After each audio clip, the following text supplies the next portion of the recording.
औज़ु बिल्लाहि मिनश्शैतानिर्रजीम बिस्मिल्लाहिर्रहमानिर्रहीम लक़द काना लकुम फ़ी रसूलिल्लाहि उस्वतुन हसना। नबी सल्लल्लाहु अलैहि वसल्लम की ज़िंदगी हमारे लिए बेहतरीन नमूना है। इसे हम अपनी ज़िंदगी का सही रास्ता बनाएं, उसी के मुताबिक ज़िंदगी गुजारें। आज का हमारा मौजू मैदे के ज़ख़म। ये नुस्खा मैदे के ज़ख़्मों से लेकर जिस्म के हर नक्स के ऊपर मुख्तलिफ बदरकात के साथ अगर इसको इस्तेमाल किया जाए तो अल्लाह ताला के फजल से ये पूरे जिस्म को अल्लाह शफा दे देता है। इससे नुस्खे के अज्जा मैं आपको नोट करवा दूं। मकोदाना, मलट्ठी, हल्दी, रेवन खताई और सौंफ, ये 5 अज्जा हैं इसमें। ये मशीन है हमारे पास, ये इसमें हम इस दवाई को पीसेंगे। इस मलट्ठी को हमने ये दादड़ कर दिया है। अब हम इसमें ये डालते हैं,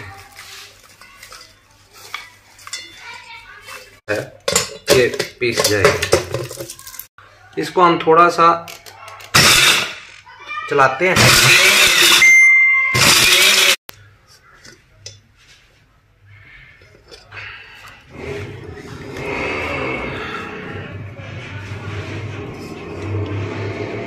ये हमारी मुलट्ठी जो है ये पिस गई।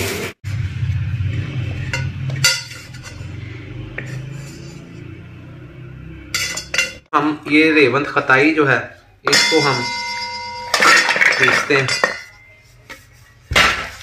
इसी तरीके से इसको बंद किया।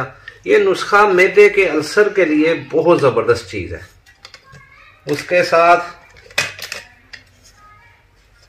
ये पीरियड्स में प्रॉब्लम हो तो उसे गर्म दूध के साथ दिया जा सकता है। रेवंत खताई जो है ये पिस गई।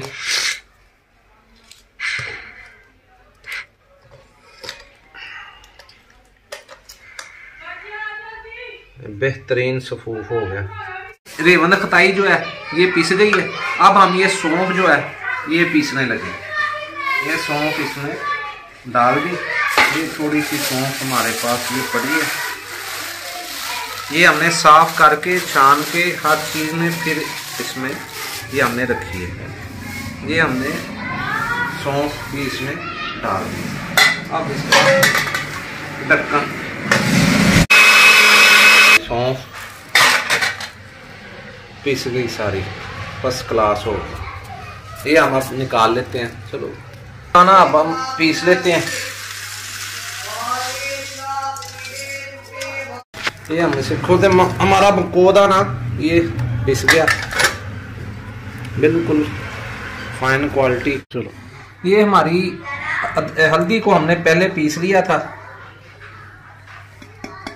ये सौंफ होगी, ये मुलट्ठी, ये सारी चीज़ें हमने मिक्स करेंगे। मिक्स करने के साथ इसका इस्तेमाल शुरू होगा। ये मैदे के हर मर्ज के लिए, इसे हम अल्सरीना के नाम से बनाते हैं। ये मैदे के अल्सर को, गैस, दायमी कब्ज़, उसके बाद तबखीर, तेजाबियत, इन सारी चीज़ों का अल्लाह की रहमत से कला कमा करती है। बहुत ही अच्छा नुस्खा है। ये गरम तर मजाज है इसका, बवासीर के लिए भी बेहतर है। उसके बाद माहवारी जो रुक रुक कर दर्द के साथ आती हो, गर्म दूध के साथ अगर इसको इस्तेमाल कराया जाए वो भी अल्लाह की रहमत से दुरुस्त हो जाती है। ये तकरीबन सारे जितने अमराज होते हैं जिस्म के, उन सब के लिए ये इस्तेमाल की जा सकती है। बहुत ही अच्छा नुस्खा है। हमारे चैनल को लाइक और सब्सक्राइब ज़रूर कीजिए। इंशाअल्लाह बारिक तआला मिलेंगे इससे अगली वीडियो में। अल्लाह हाफिज़, अस्सलाम।